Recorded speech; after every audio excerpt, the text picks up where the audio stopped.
Bonjour, bien-aimés frères et sœurs, mes chers amis. Je voulais vous saluer dans le beau nom du Seigneur et Sauveur Jésus-Christ. J'entends pas vos amens. Ah, c'est beaucoup mieux, un petit peu mieux.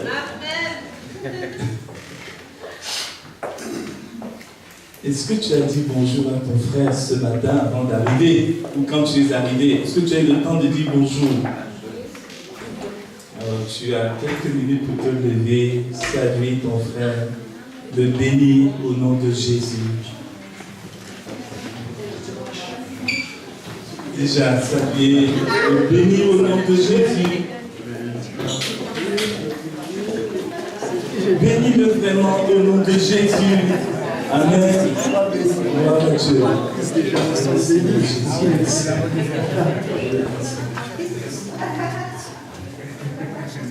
Bonjour, bienvenue.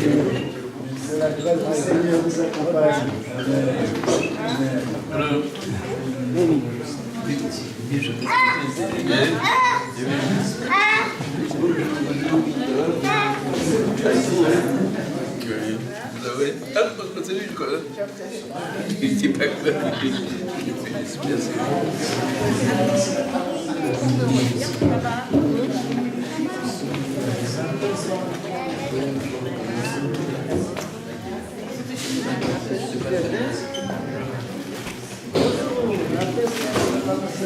Ça va? Ouais.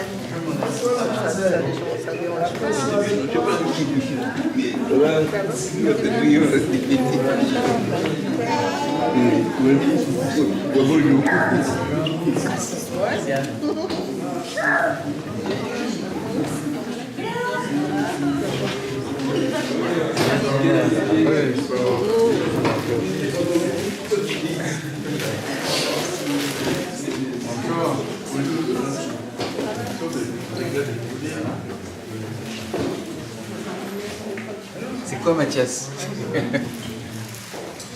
Seigneur, nous te disons merci pour cette famille que nous formons, l'Église de Jésus-Christ. Une famille à la tête de laquelle tu te trouves, Seigneur, parce que c'est toi qui es la tête de l'Église. Nous te bénissons dans notre nom de Jésus pour ta présence, pour ce que tu as fait pour nous, en faisant de nous des enfants de Dieu.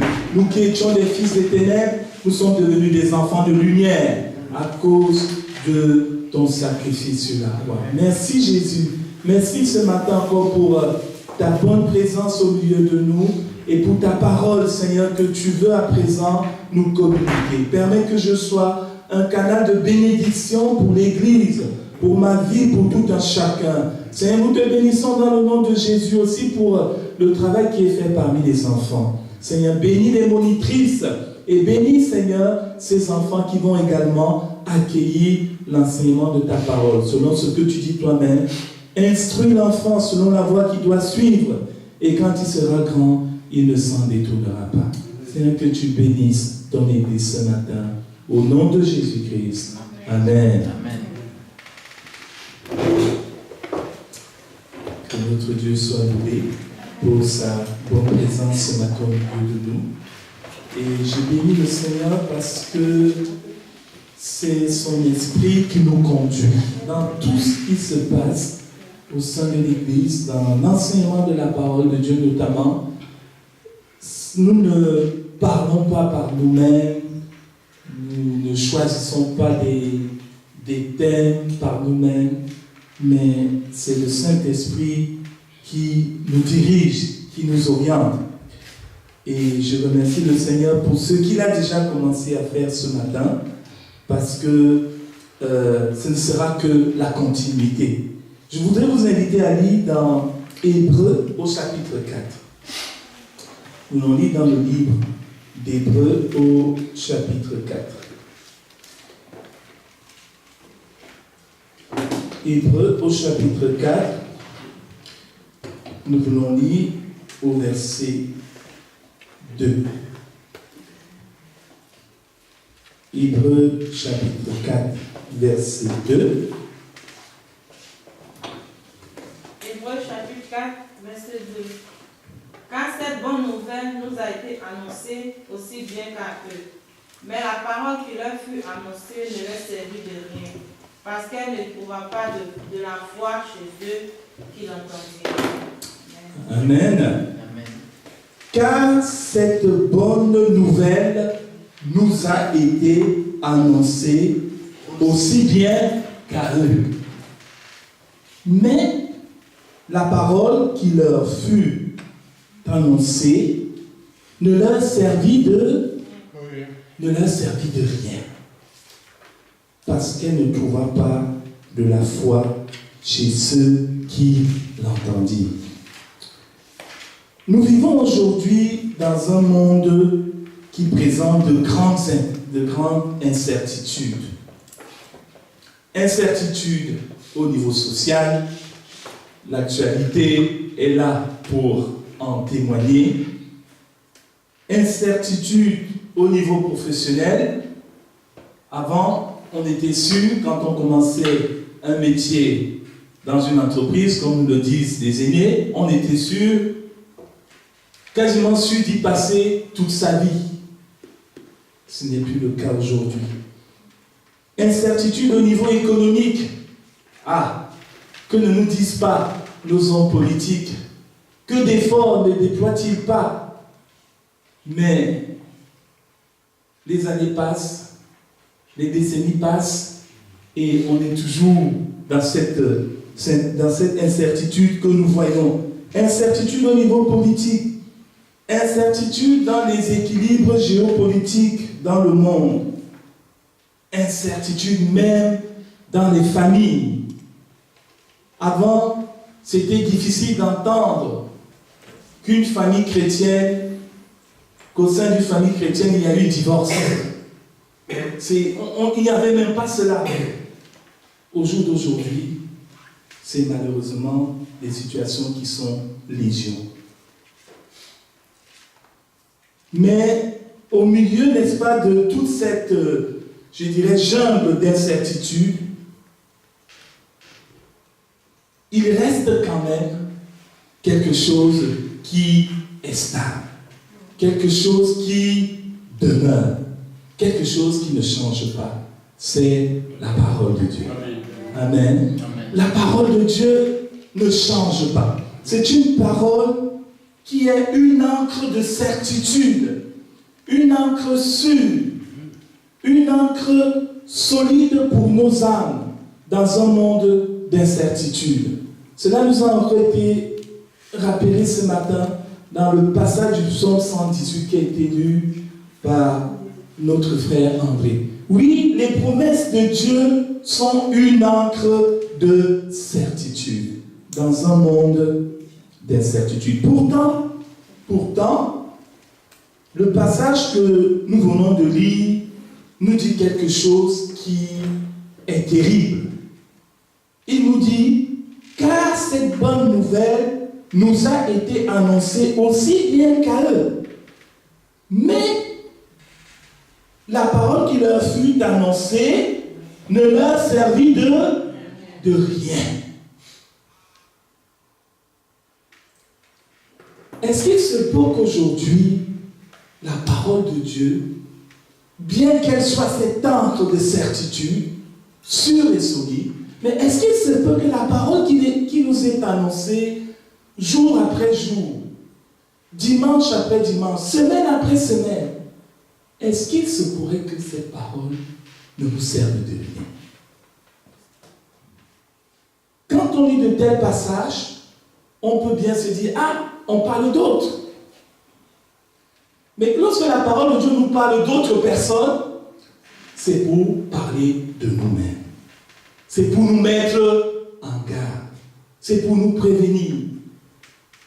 Il est question ici de gens à qui la parole de Dieu a été annoncée. Mais la parole qui a été annoncée ne leur a servi de rien. Et nous dit l'Écriture ici, parce qu'elle ne trouva pas de la foi chez ceux qui l'entendirent. Le Seigneur de ce matin, qu'on médite ensemble sur ces paroles, que chacun d'entre nous se laisse interroger, se laisse évaluer sur la manière dont qu'il permet à la parole de Dieu d'œuvrer ou pas en lui.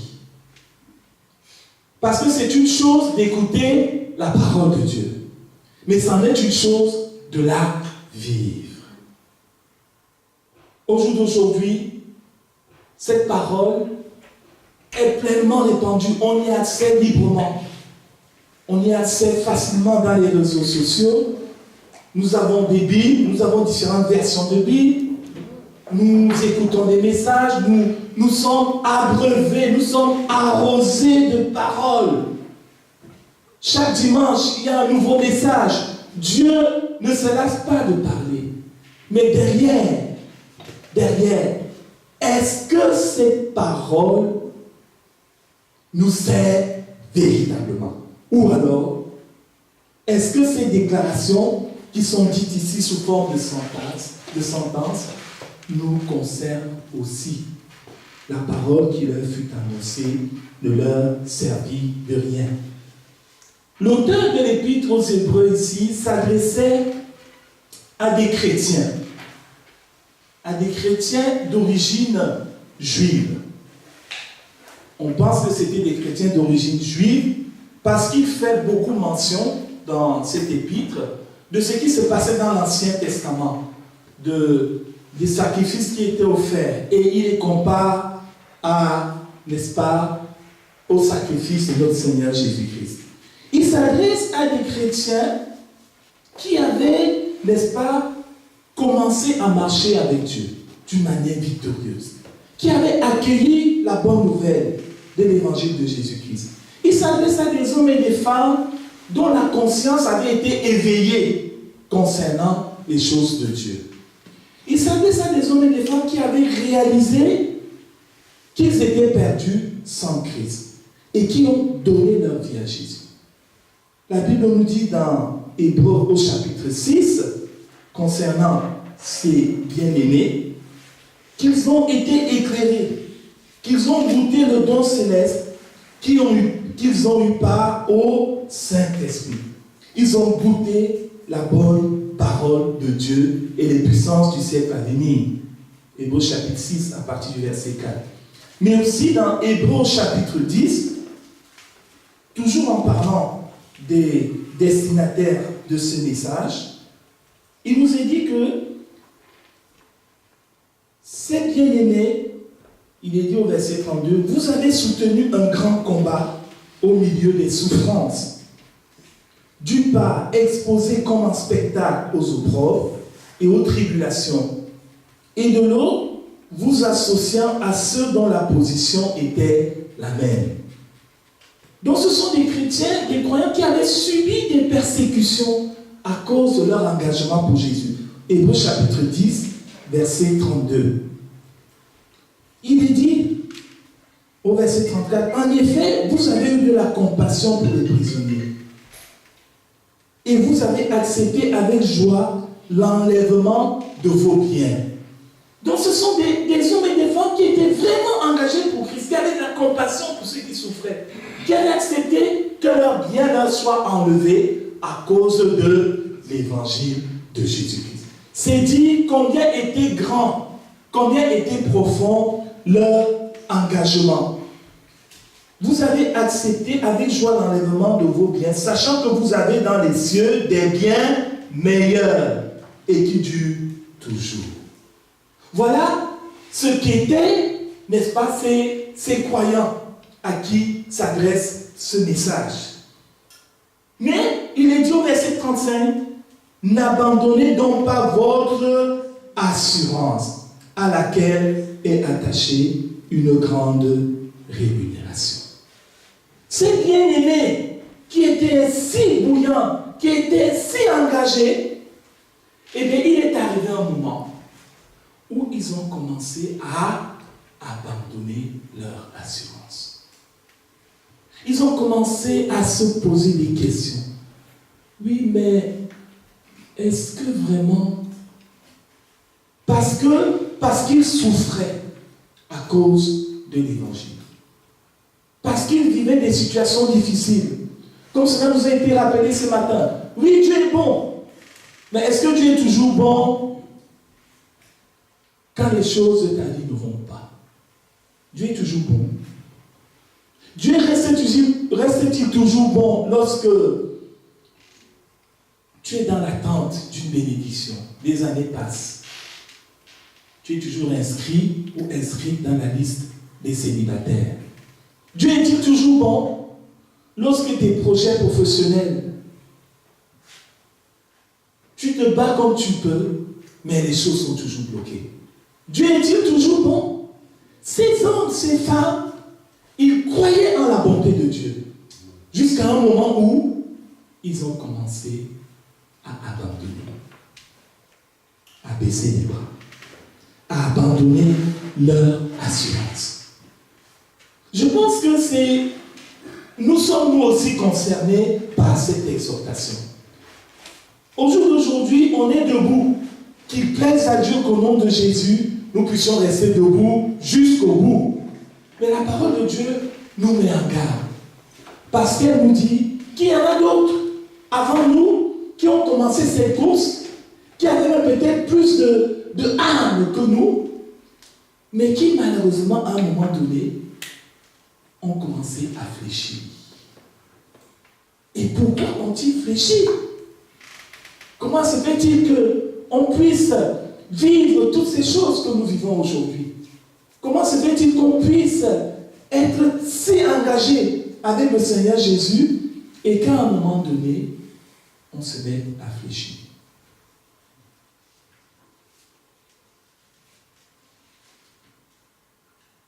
Car cette bonne nouvelle nous a été annoncée aussi bien qu'à eux, mais la parole qui leur fut annoncée ne leur servit de rien, parce qu'elle ne trouva pas de la foi chez ceux qui l'entendirent. Vous savez, la parole de Dieu, elle dit la chose et elle nous dit quelle est la cause de cette attitude d'abandon de leur assurance. Et ici, il est question, n'est-ce pas, des Israélites. Quand il dit cette bonne nouvelle nous a été annoncée aussi bien qu'à eux. L'auteur ici parle du peuple d'Israël. Le peuple d'Israël est un peuple qui a été en esclavage en Égypte pendant 4 siècles. Les Israélites qui étaient les descendants physiques, qui sont les descendants physiques d'Abraham, que Dieu a appelé à quitter la Mésopotamie dans laquelle il vivait, qui correspond à l'Irak actuel, pour se diriger vers le territoire de Canaan. Abraham a obéi à Dieu. Dieu lui avait fait des promesses. Abraham s'est tenu dans ses promesses. Dieu lui a suscité une postérité physique. Mais Dieu lui a dit, ta postérité sera détenue en esclavage en Égypte pendant 4 siècles. Mais je vais délivrer ta postérité. Et je vais la conduire dans le territoire que j'ai promis. C'est ainsi que le peuple d'Israël, les Israélites qui étaient en esclavage en Égypte pendant 4 siècles, vont être délivrés de cet esclavage par la main de l'Éternel. Nous connaissons tous les 10 plaies d'Égypte. Comment est-ce que Dieu lui-même s'est souvenu de la promesse qu'il avait faite à Abraham et qu'il a commencé, n'est-ce pas, à délivrer les Israélites de l'emprise de Pharaon, roi d'Égypte. Dieu a mis sa main sur Pharaon qui était résistant, qui ne voulait pas lâcher, n'est-ce pas, des esclaves qui représentaient pour lui une main-d'œuvre gratuite qu'il pouvait utiliser d'une manière libre. Mais l'Éternel a mis la main sur Pharaon. Il a dit, laisse aller mon peuple, afin qu'il me serve dans le désert. Et le peuple d'Israël, ils ont été témoins des plaies et des jugements que Dieu a envoyés sur l'Égypte. Parce que ces plaies, ces jugements touchaient les Égyptiens, mais ils ne touchaient pas le peuple d'Israël. Amen. Les jugements touchaient les Égyptiens, mais le peuple d'Israël était épargné. Jusqu'au dernier jugement, où tous les premiers-nés d'Égypte sont morts en une nuit. Les premiers-nés, aussi bien les premiers-nés des hommes que les premiers-nés des animaux. Tous sont morts en une nuit. Mais l'Éternel a épargné les premiers-nés des Israélites. Pourquoi? Parce que sur le linteau de la porte de chaque maison des Israélites, le linteau de la porte avait été badigeonné du sang des agneaux. Et Dieu avait dit, quand l'exterminateur passera dans le camp, quand il verra le sang, il dira non, là, je ne vais pas. Ce sont les protégés de l'Éternel. Amen. C'est ainsi que Dieu a agi en faveur de ce peuple d'Israël. Et il a délivré le peuple. Quand Pharaon a vu ça, il a dit, non, partez, sortez de mon territoire. Et Israël est sorti d'Égypte, non pas les mains vides, parce que Dieu a touché le cœur des Égyptiens. Donnez-leur les biens. Pendant 4 siècles, ils étaient esclaves. Et quand ils sortaient d'Égypte, les Égyptiens ont commencé à donner des biens au peuple d'Israël. Je voulais te dire que quand tu subis l'injustice, ne baisse pas les bras. Parce qu'un jour arrive où l'Éternel va te faire justice. Amen. Et quand tu fais justice, même tes ennemis viennent à tes pieds. Ils disent, qu'est-ce que tu veux que je te donne? Prends le piano. Tu veux quoi? Prends ça. Tu veux la voiture? Prends. Les Égyptiens ont donné leur bien au peuple d'Israël. C'est ainsi que ce peuple est sorti d'Égypte avec des biens et des richesses. Mais Pharaon, dans son orgueil, se dit, mais qu'est-ce que j'ai fait? J'ai laissé partir main-d'œuvre gratuite. Allez, allons les récupérer. Ils sont perdus dans le désert, ces pauvres esclaves. Oubliant que ce n'étaient plus les pauvres esclaves, mais c'était le peuple de qui? Le peuple de Dieu. Et que l'Éternel lui-même marchait devant lui. Et c'est là où Dieu va dire à Moïse, étends ta main, étends le bâton sur la mer Rouge. Et cette mer Rouge s'est fendue en deux, en amont et en aval. Vous savez, les choses de Dieu ne sont pas des choses qu'on peut expliquer, je dirais, intellectuellement. Comment vas-tu expliquer à quelqu'un le fait que la mer Rouge se soit fendue en deux? Comment vas-tu expliquer à quelqu'un? Il n'y a pas d'explication. Il n'y a pas d'explication possible. Logique, il n'y en a pas. C'est de l'ordre du miracle. C'est un miracle. Et le peuple d'Israël, la preuve du miracle, c'est que les Israélites, ils ont traversé cette mer Rouge à sec. Des ex-esclaves. Il y avait des jeunes, des moins jeunes, des vieillards. Ils ont traversé à sec. Ils ne couraient pas. Je voudrais vous le dire. C'est pour dire que on pourrait dire non, c'est pas possible. Non, ils ont traversé à sec. Avec tous les biens et toutes les charges qu'ils avaient.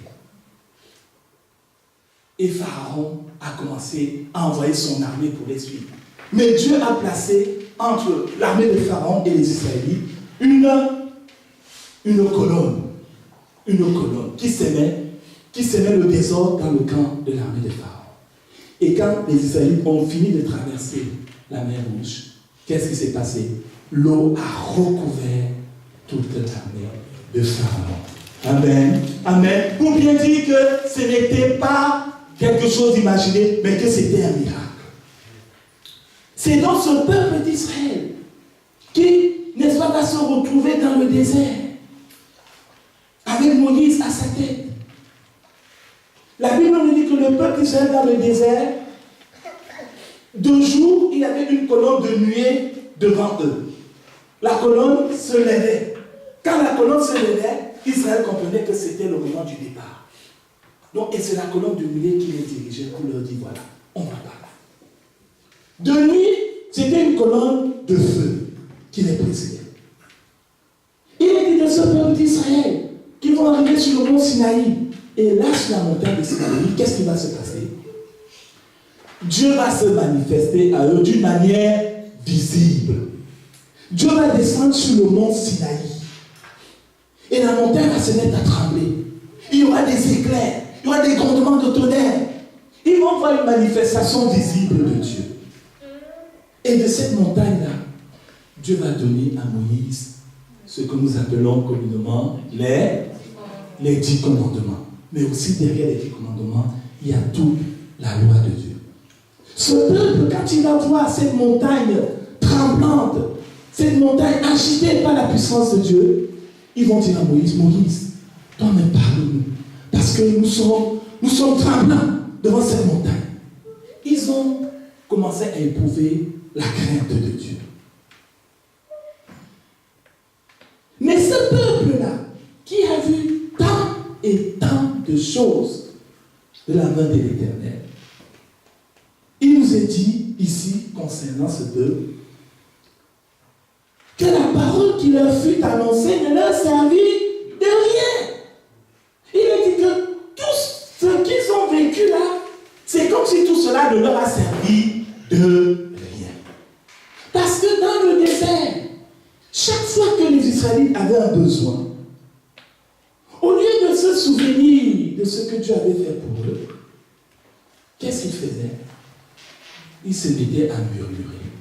Ils disaient à Moïse, Moïse, tu nous as conduits dans un désert, il n'y a même pas d'eau, on a soif, il n'y a rien.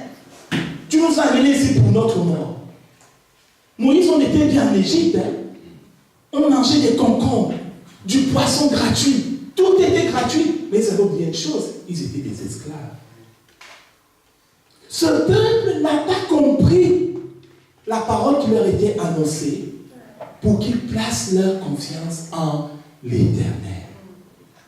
La parole qui leur a été annoncée ne leur a servi de rien. Parce que leur mentalité d'esclave était restée. Parce qu'ils n'ont pas compris que l'Éternel Dieu avait fait tout cela. Comme il disait à Pharaon, laisse aller mon peuple dans le désert afin qu'il me serve. Que ce peuple rentre maintenant en communion avec moi. Que ce peuple me découvre. Que ce peuple sache qui je suis. Les Israélites ne l'ont pas compris. Ils ont murmuré contre l'Éternel. Ils ont critiqué Moïse. Il y a eu au milieu de ce peuple une révolte. Les fils de Corée qui ont dit, c'est quoi? C'est quoi ça? Il n'y a que Moïse, il a mis les gens. Moïse a invoqué l'Éternel. L'Éternel même a intervenu. Les fils de Corée, la Bible dit, la terre s'est ouverte. Ils ont été engloutis. Marie, sœur d'Aaron, et son frère Aaron ont commencé à dire, oui, mais est-ce que Dieu parle seulement par Moïse? Moïse, est-ce que tu ne prendrais pas la grosse tête? Dieu parle aussi par nous. Dieu s'est levé au milieu du camp. Il a dit à Moïse, appelle Marie. Il a dit à Marie, Moïse est mon serviteur. Quand je lui parle face à face. Mais pour les autres, ce n'est pas pareil. Pourquoi vous avez ouvert la bouche contre Moïse pour le critiquer? Et l'Éternel Dieu a frappé Marie de lèvres. Marie a été mise à l'écart. Le peuple d'Israël nous est dit ici que la parole qui leur a été annoncée ne leur a servi de rien.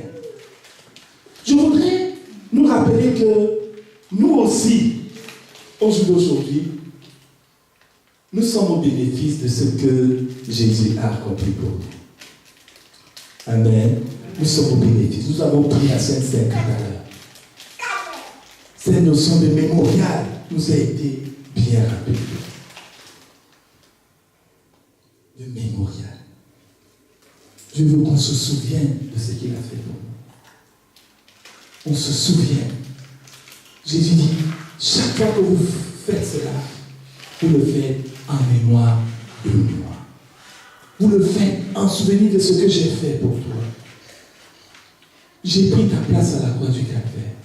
Quand même tu ne me connaissais pas, quand même tu n'étais pas encore né, moi je suis mort sur la croix de Golgotha.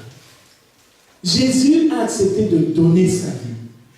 On ne lui a pas pris sa vie. On ne lui a pas pris sa vie. Lui-même, il a annoncé à ses disciples avant son arrestation, maintenant on monte à Jérusalem. Là, on monte à Jérusalem. Va s'accomplir à mon égard tout ce que les prophètes ont dit me concernant.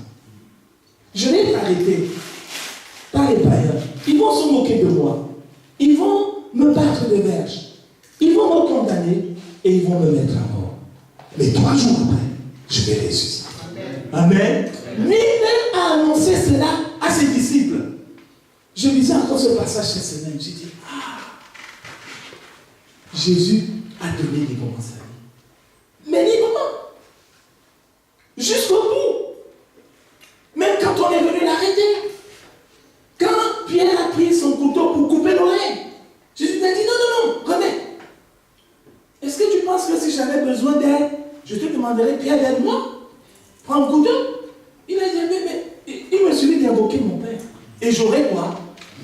Des légions d'anges. Jésus a donné librement sa vie en sacrifice sur la croix pour toi, pour que tu sois sauvé. Amen. Pour que tu aies cette possibilité de rentrer en communion avec Dieu. La parole qui lui a fait annoncer ne l'a servi de rien. Bien-aimés, il ne faut pas que la parole qui nous est annoncée ne nous serve de rien.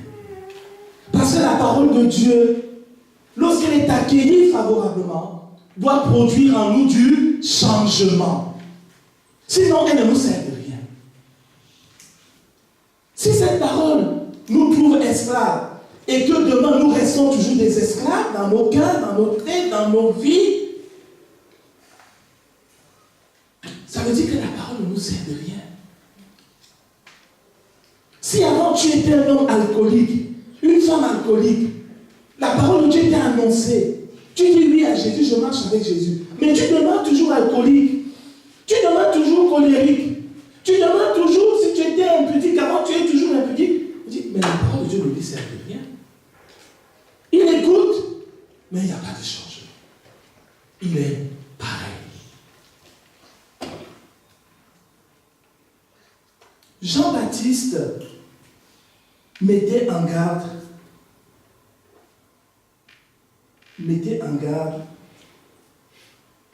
ceux qui venaient à lui pour se faire baptiser. Parce que quand Jean-Baptiste a commencé son ministère, beaucoup de gens allaient à lui pour se faire baptiser. Parce que Jean était un homme puissant. Il a annoncé un message révolutionnaire, un message qui bousculait les cœurs, un message qui invitait les consciences à revenir à Dieu, à se préparer pour accueillir, n'est-ce pas, l'agneau de Dieu. Mais Jean-Baptiste, il disait aux gens qui venaient à lui, c'est dans Matthieu chapitre 3, verset 8, il leur disait, produisez donc du fruit digne de la repentance. Et ne prétendez pas dire en vous-même, nous avons Abraham pour père. Car je vous déclare que de ces pierres-ci, Dieu peut susciter des enfants à Abraham. Lorsque la parole de Dieu arrive dans un cœur, dans une vie, elle produit du fruit digne de la repentance. La parole de Dieu ne nous laisse jamais dans l'état où elle nous a trouvés. Si elle nous trouve dans un état A, elle va nous amener dans l'état B. Elle va nous transformer. Elle va nous amener à aimer Dieu, à aimer les choses de Dieu. Elle ne nous laisse pas stériles. Dieu lui-même dit de sa parole. Il dit que sa parole ne rentre pas à lui sans avoir accompli ce pourquoi il a envoyé. Mais ici, il a dit que la parole ne leur a servi de rien. Autrement dit, la parole n'a pas pu transformer leur vie. C'est un constat qui est grave. Et je voudrais que chacun puisse s'interroger. Est-ce que la parole de Dieu produit des choses dans ma vie? Est-ce qu'elle produit vraiment des transformations en moi? Est-ce qu'il y a un changement dans ma vie? Est-ce que ma bouche, avant, j'étais peut-être une femme querelleuse? J'étais une bagarreuse. Vous savez, il y en a qui étaient comme ça. Bagarreurs. Je ne sais pas, quelqu'un m'a raconté une histoire. On m'a parlé d'une histoire d'une femme qui... C'est le frère, je crois. Le frère Alex nous a parlé de l'histoire d'une femme qui était connue pour être bagarreuse, querelleuse. Et chaque jour, il lui fallait trouver qui allait être sa victime. C'était comme ça. Le jour où elle n'avait pas sa victime, ça n'allait pas. Donc, il suffisait de moins de choses pour qu'on devienne, n'est-ce pas, la prochaine victime. D'accord, j'oublie la suite de cette histoire. Mais c'était une femme querelleuse, bagarreuse. Je voudrais te dire que si tu étais bagarreur avant, querelleur avant, quand Jésus vient dans ta vie, il fait de toi une nouvelle créature. Tu ne restes plus bagarreur. Parce que les choses anciennes sont passées. Toutes choses sont devenues nouvelles. Tu n'es plus bagarreur. Tu es devenu enfant de Dieu. Enfant de lumière. Tu es devenue une femme douce. Si avant tu étais querelleuse ou querelleur, dès qu'on te touchait, tu sortais 10 000 mots. Ça ne peut pas continuer. Si tu es en Christ, si ça continue, ça veut dire que la parole ne te sert de rien. Elle ne te sert de rien. Le drame aujourd'hui, et Jésus nous met en garde contre cela, c'est que dans les églises, il y a beaucoup de chrétiens de soi-disant. Mais quand on regarde la réalité de la pratique de la parole de Dieu, on constate qu'il y a beaucoup de faiblesses. Il y a beaucoup de faiblesses. On a du mal. On a du mal. Ceux qui critiquaient, critiquent toujours. Il y en a qui avaient des sujets de conversation. Quand ils ne connaissaient pas Dieu, c'était des sujets toujours tournés vers des choses impures, des discussions qui n'ont ni tête ni queue.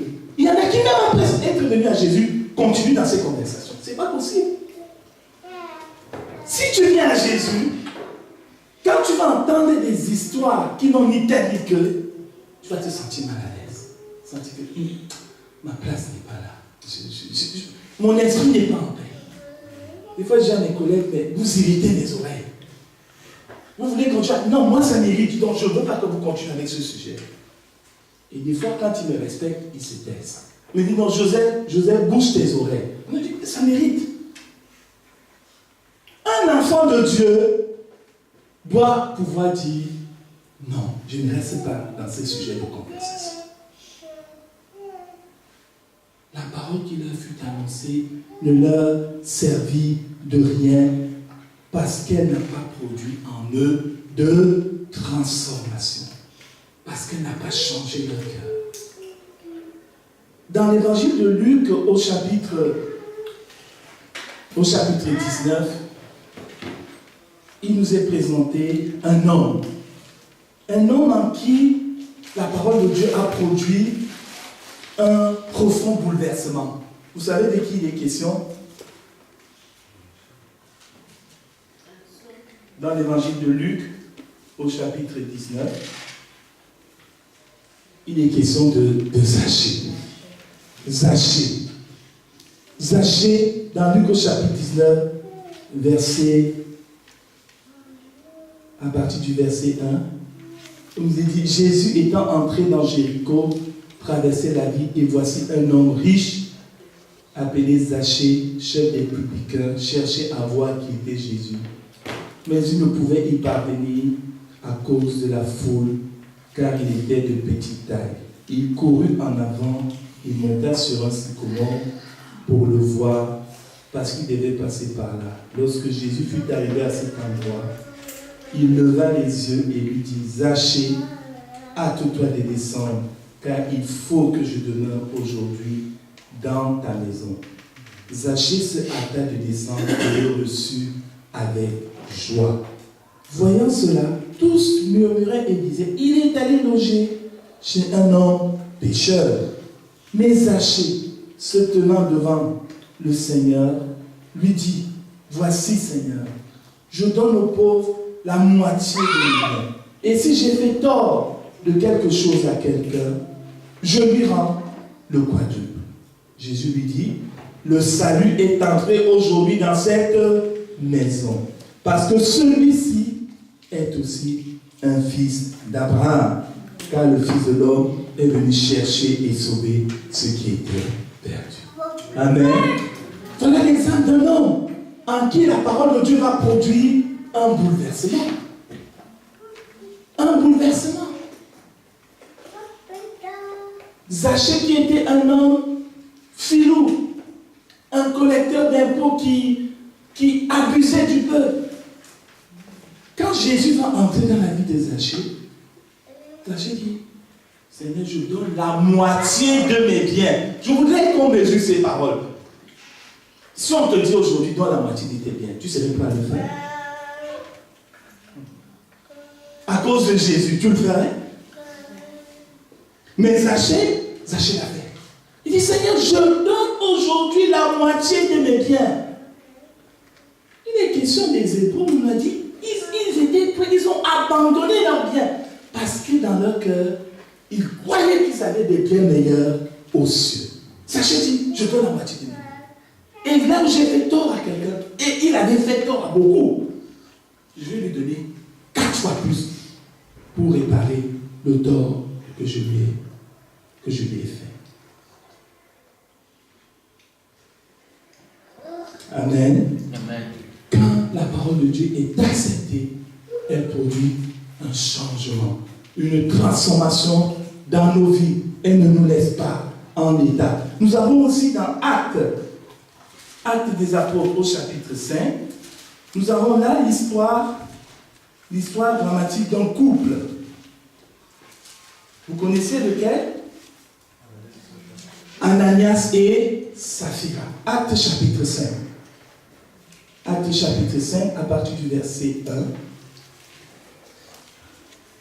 Mais un homme nommé Ananias, avec Saphira sa femme, vendit une propriété et retint une partie du prix, sa femme le sachant. Puis il apporta le reste et le déposa aux pieds des apôtres.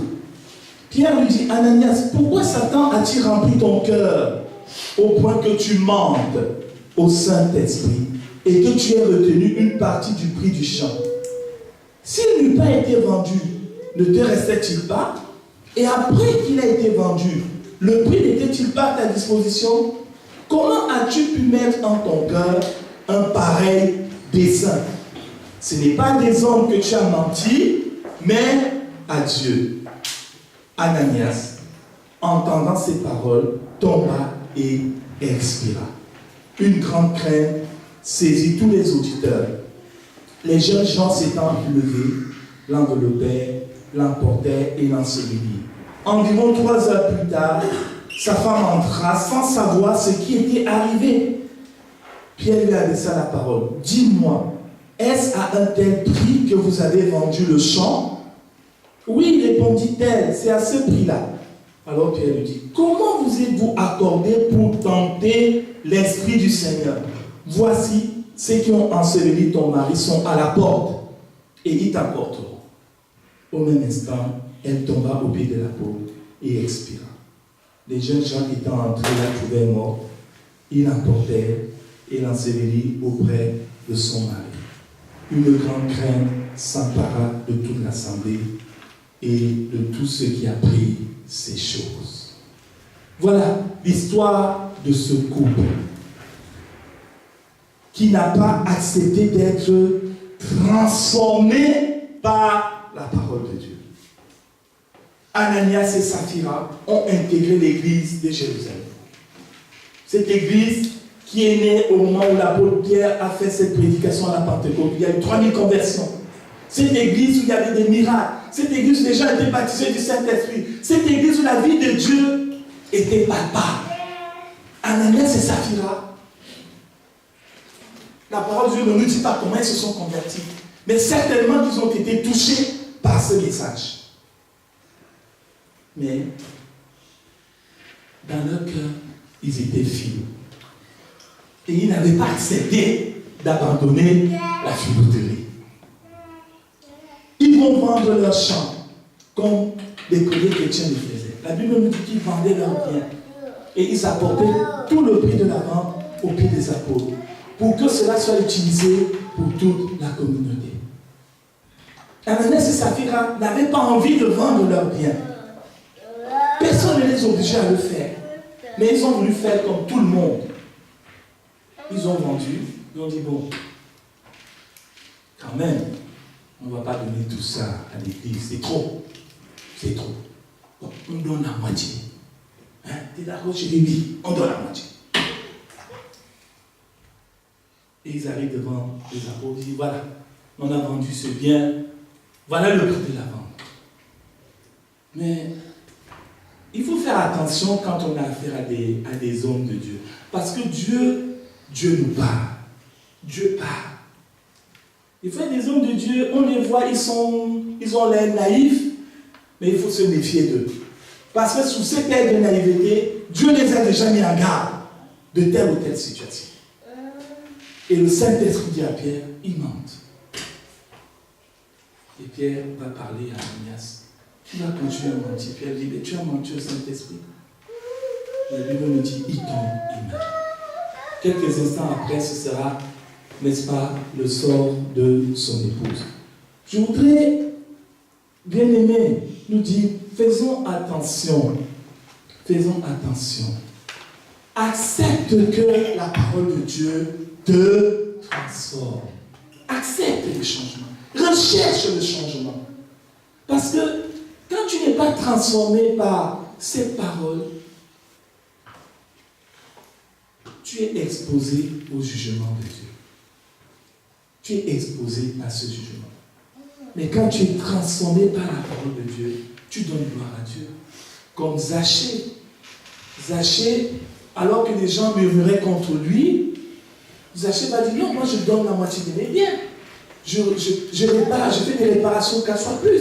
Et cette attitude de Zachée va justifier Jésus, va donner raison à Jésus d'être allé auprès de cet homme. Parce que cet homme, malgré tout le mal qu'il faisait, est quelqu'un qui dans son cœur recherchait la présence et l'amour de Dieu. Je voudrais t'encourager à ne pas laisser des découragements te gagner. Ne te décourage pas dans la marche avec Dieu. Mais persévère. Amen. Continue dans cette marche avec le Seigneur. Dieu t'a fait des promesses. Tiens-toi aux promesses de Dieu. Parce que Dieu tient parole. Amen. Dieu tient parole. Ce qu'il a promis, ça ne l'accomplit. Dieu ne fait pas des promesses pour faire des promesses. Quand il a fait des promesses, il ne nous a pas demandé. C'est lui, de sa propre initiative, qui a décidé de nous sauver. C'est lui, de sa propre initiative, qui nous fait des promesses. Nous avons lu ce matin, dans ce psaume 118, Dieu est notre refuge. Dieu est notre protecteur. Dieu est notre force. Saisis-toi de ces promesses et avance dans la marche avec Dieu. Ne baisse pas les bras. Je crois que dans l'église, beaucoup dans les églises baissent les bras parce qu'ils voient des situations qui ne changent pas. Mais Dieu veut te dire ce matin de ne pas baisser les bras. Mais conserve dans ton cœur l'assurance que Dieu t'a donnée. Vous savez, l'évangile de Jésus-Christ, j'ai envie de dire, l'évangile nous fait rêver. Pas un rêve dans le sens où rien ne va se passer dans la vie. Mais non, l'évangile nous amène dans un royaume où les choses ne sont pas comme ce qui se passe sur terre. Dieu nous transporte dans son royaume d'amour. Et c'est un royaume, n'est-ce pas, que nous saisissons par la foi. La Bible dit, mon juste vivra par la foi. Tiens bon dans les promesses de Dieu. Même si tu ne vois pas que les choses changent. Tiens bon. Comme la veuve. Dans Luc 18, la veuve a tenu bon devant le juge inédit. Tu me feras justice. Dieu veut que nous soyons de ce peuple-là qui tient bon et qui continue dans la prière. Seigneur, je m'approche encore de toi. Au nom de Jésus-Christ. Tu connais cette situation. Je te l'ai déjà présentée. Mais je te la présente encore. Parce que je sais que tu es agissant. Je voudrais te dire que tôt ou tard, cette situation va tomber au nom de Jésus. Amen. Elle ne va pas rester, bien-aimée. Elle ne restera pas au nom de Jésus. Mais est-ce que tu es animé de cette foi? Cette foi Jésus lui-même dit, quand le Fils de l'homme viendra, est-ce qu'il trouvera la foi? Et il nous a dit que la parole de Dieu ne leur a servi de rien parce qu'il n'a pas trouvé en eux la foi. La foi est ce qui fait que tu deviens agréable à Dieu. Tu n'es pas agréable à Dieu parce que tu es bien habillé. La Bible nous dit que sans la foi, on n'est pas agréable à Dieu. Donc Dieu, ce qu'il est, la foi. Ah, il y a la foi là. Ah, et mon ami, tu es bien habillé, correct, tout, il n'y a pas la foi. Ça ne peut pas aller. Et qu'est-ce que la foi? C'est quoi la foi? La confiance en Dieu. Que nous dit Hébreux 11, 1?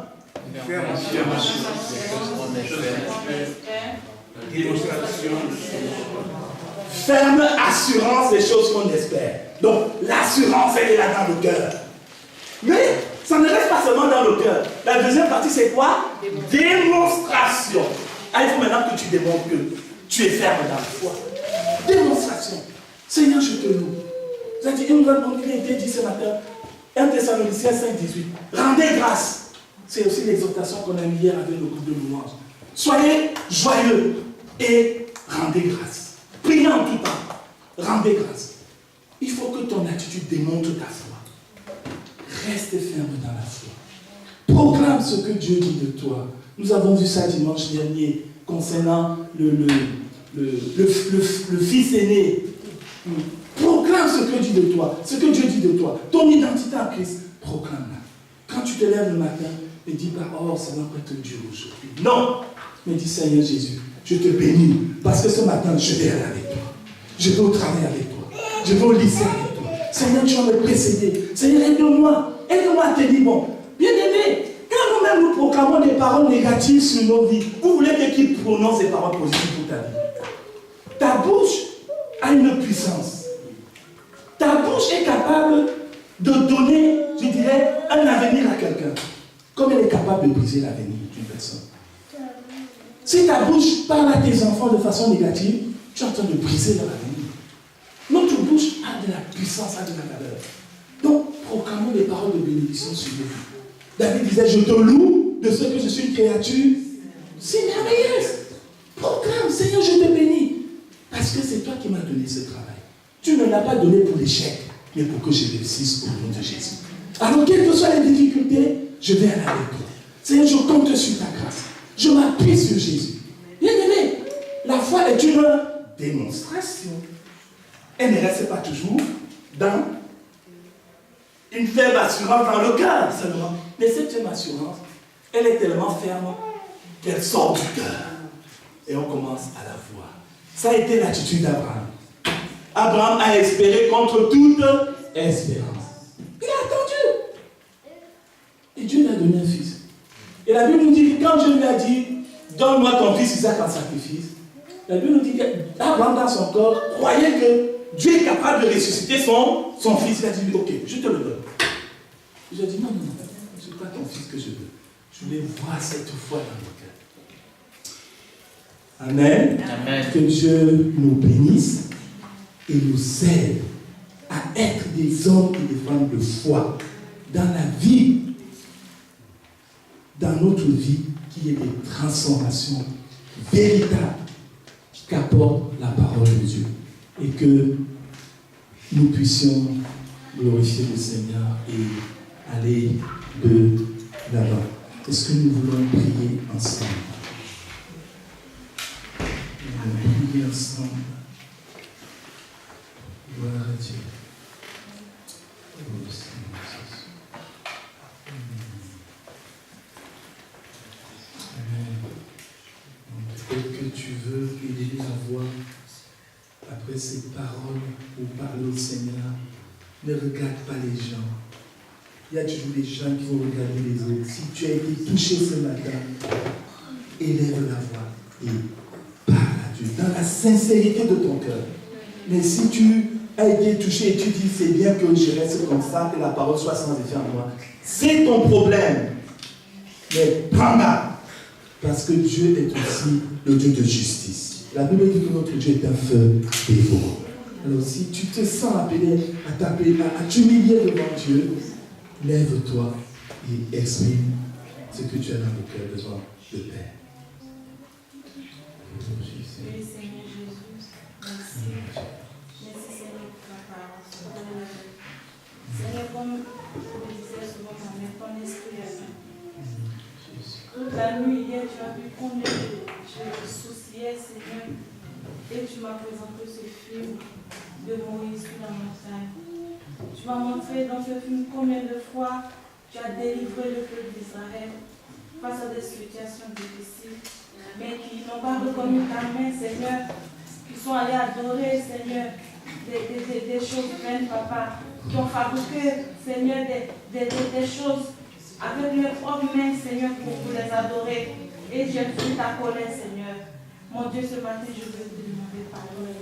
Pardon, Seigneur, parce que toutes les fois où j'ai été dans le besoin, Seigneur, tu as pourvu à mes besoins. Tu as été celui qui a guidé mes pas, Seigneur, dans ce pays, Seigneur Jésus. Ce matin, je veux te dire merci pour cette parole qui vient encore, Seigneur, réjouir mon cœur, qui vient encore me donner l'assurance, Seigneur, qui vient encore me dire de compter sur toi parce que tu es le même Dieu. Tu es le même hier, aujourd'hui, éternellement. Seigneur, tu n'as pas changé. Tu es le Dieu qui a délivré Israël. Tu es le Dieu qui a ouvert la mer rouge. Tu es celui qui a fait sortir le rocher, Seigneur. Mon Dieu, tu es le Dieu tout-puissant. Et ta main, Seigneur, agit encore dans nos vies. Béni sois-tu, Seigneur. Béni sois-tu pour ta parole, Seigneur. Merci parce que ton esprit, Seigneur, dirige dans cette église. Merci pour les paroles que tu as mises dans la bouche de ton serviteur encore, Seigneur. Mon Dieu, ton nom soit glorifié. Merci, Seigneur Jésus. Je suis encore reconnaissante, Seigneur, de ton amour manifeste au milieu de nous. Merci, Saint-Esprit. Merci pour ta manifestation au milieu de nous, Seigneur. Oui, merci parce que mon cœur est dans la joie. Seigneur, je me réjouis, Seigneur, de cette parole encore ce matin. Béni sois-tu, Seigneur. Honneur et gloire te soit rendu. Merci pour ce que tu vas encore faire au milieu de nous. Merci, Seigneur, pour ta parole que tu vas encore annoncer au travers de ton serviteur. Merci, Saint-Esprit de Dieu. Merci, Seigneur Jésus. Merci, Seigneur. Merci de tout mon cœur. Béni sois-tu, Père. Au nom de Jésus, je prie. Amen. Je veux que tu parles de moi, Seigneur, et que moi, je toujours ta parole. Merci parce que tu dis, tu as dans la copie. Et merci encore pour toutes les promesses que tu as faites dans la vie. Amen. Amen. Béni sois-tu, mon Dieu, pour moi, pour la grâce que tu nous fais encore ce matin, d'être là dans ta maison. Pour nous voir instruits par toi, Seigneur. C'est toi qui connais nos besoins, Seigneur. Et ce matin, Père, tu veux que nous ayons de l'avant avec toi. En sachant compter, Seigneur, sur ta fidélité. Une fait vraiment défaut, Seigneur. Tu es ce précieux secours qui ne manque pas au jour de la détresse. Tu délaisses pas, tu as dit toi-même, mon Dieu, mon roi. Et voici, je suis avec toi jusqu'à la fin de tes jours. Père, je te bénis, je rends le multiplication de grâce. Je demande pardon, Papa, pour les fois où j'ai pu promener des regards inquiets, Papa, devant ton assemblée. Père, je m'humilie encore devant toi. J'humilie mon âme, Papa. Je le confesse de ma bouche, afin d'obtenir, Seigneur, de toi ce pardon que tu as promis. Merci, Papa, parce que ton pardon est là, devant ton assemblée, Père. Je m'humilie encore, ta main puissante, mon Dieu, mon roi. Pardonne le regard inquiet, Papa. Et viens par ta main puissante, Seigneur, me conduis pas pour me conduire. Je sais que tu es avec moi. Tu ne me délaisseras pas. Tu ne me délaisseras jamais, Papa, parce que tu es le Dieu qui est. Béni sois-tu, Seigneur, pour mes bien-aimés qui sont là. Seigneur, puisses-tu graver ces paroles sur la table de leur cœur et leur permettre en tout temps de te rappeler, mon Dieu, mon roi, de ta fidélité, de ta bonté. Comme à moi-même, Seigneur, que je m'en sers point. Je sais que tu es avec moi. Bénis également, Seigneur. Que tu aies utilisé les canaux, Seigneur, pour nous bénir ce matin, Seigneur. Que tu multiplies encore le rémon, tu le fortifies, Seigneur, afin qu'il puisse continuer de nous conduire. Nous avons besoin de lui, Seigneur. Nous avons besoin de ta parole. Seigneur, c'est l'homme, Seigneur, que tu as choisi pour nous guider, que tu as établi à la tête, Seigneur, de ton ministère. Je bénis ton Seigneur ce matin, Seigneur, dans le nom de Jésus. Amen. Comment ne pas s'humilier devant le Dieu trois fois saint, Seigneur? Comment ne pas m'humilier devant toi? Reconnaissant que je ne suis pas arrivé, Seigneur. Reconnaissant que des fois dans ma vie il y a de l'incrédulité. Seigneur, Dieu qui est puissant. Seigneur, pardon pour quelquefois je peux m'inquiéter alors que tu nous dis, c'est un commandement, ne vous inquiétez de rien. Seigneur, je te loue, je te bénis pour ta parole qui est la vérité, qui nous sanctifie, qui nous transforme, Seigneur. Père, dans ta grâce, Seigneur, la parole que nous avons entendue ce matin, qu'elle produise en nous la foi. Amen. La foi véritable. Amen. La foi pour la seule gloire de ton Saint-Nom. Amen. Amen. Gloire à Jésus.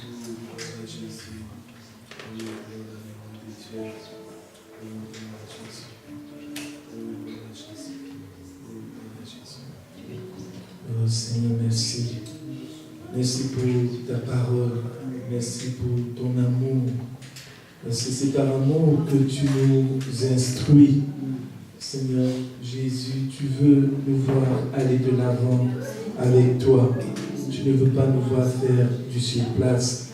Seigneur, c'est tellement facile. C'est facile de dire que nous croyons en toi quand tout va bien, quand tout est OK. Mais quand il y a des difficultés qui arrivent, quand il y a des situations que nous ne maîtrisons pas, qui se pointent devant nous, oh, très souvent, nos cœurs se mettent à se poser des questions. Très souvent, nous portons des regards à gauche, à droite. Très souvent, l'inquiétude, l'angoisse, les peurs pointent leur nez et nous devenons comme les disciples étaient dans la barque, tout paniqués, oubliant qu'ils avaient en leur sein celui qui commande aux éléments. Alors Seigneur Jésus, je veux te demander pardon. Pardon mon Dieu, pardon pour le peu de foi Seigneur. Pardon pour le manque de foi. Seigneur, que tu vois en moi, que tu vois en nous au milieu de l'Église. Tu veux que ton Église avance. Oh oui Saint-Esprit, viens nous aider. Viens aider celui ou celle, Seigneur, qui a fait du mal avec des choses de la vie passée. Seigneur, tu as dit que celui qui est en Christ est une nouvelle créature. Viens aider celui ou celle qui critique facilement, là où il y a des murmures, là où il y a, Seigneur, des attitudes, là où il y a de l'impureté, là où il y a de l'impudicité. Nous prions au nom de Jésus pour que ces choses soient bannies, oh Seigneur, du milieu du peuple de Dieu, parce que c'est un peuple saint qui sert un Dieu saint. Oh, nous bénissons le nom de Jésus, Seigneur, parce que tu es celui qui élève, tu es celui qui délivre, tu es celui qui libère. Nous voulons, Saint-Esprit, que tu prennes le contrôle dans les vies, prends le contrôle dans les situations. Seigneur, parle dans le cœur, comme tu l'as fait dans la vie de ta servante qui s'est humiliée ce matin. Jésus, parle dans les cœurs. Parle dans les cœurs, dans les familles, là où les uns et les autres se trouvent. Parle dans les lieux de service. Tu as parlé à Balaam par un âne. Seigneur, tu peux parler. Mais pas des non-croyants, nous dis des choses qui sont de toi pour que nous réalisons, Seigneur, ce que tu veux de nous. Moi, je prie au nom de Jésus que ton Église aille de l'avant. Je prie, Seigneur, que là où le mal, le péché est caché, qu'il soit dénoncé. Au nom de Jésus. Parce qu'il n'y a rien de caché qui restera caché. Les choses seront mises à nu. Merci, Seigneur. Merci pour ta présence ce matin. Merci pour l'efficacité du sang de Jésus. Tu es celui qui tient parole. Alors, Seigneur, nous nous attendons à toi. Nos cœurs dépendent de Jésus. Nous voulons te bénir. Nous te bénissons, Seigneur. Nous t'acclamons. Nous acclamons ton bonheur. Reçois toute la gloire. Reçois la reconnaissance. Au nom de Jésus. Reçois la majesté. Reçois l'adoration de ton peuple. Reçois l'Éternel. Dans le bon nom de Jésus, nous t'avons prié. Amen. Amen. Gloire à Dieu. Que Dieu soit loué ce matin.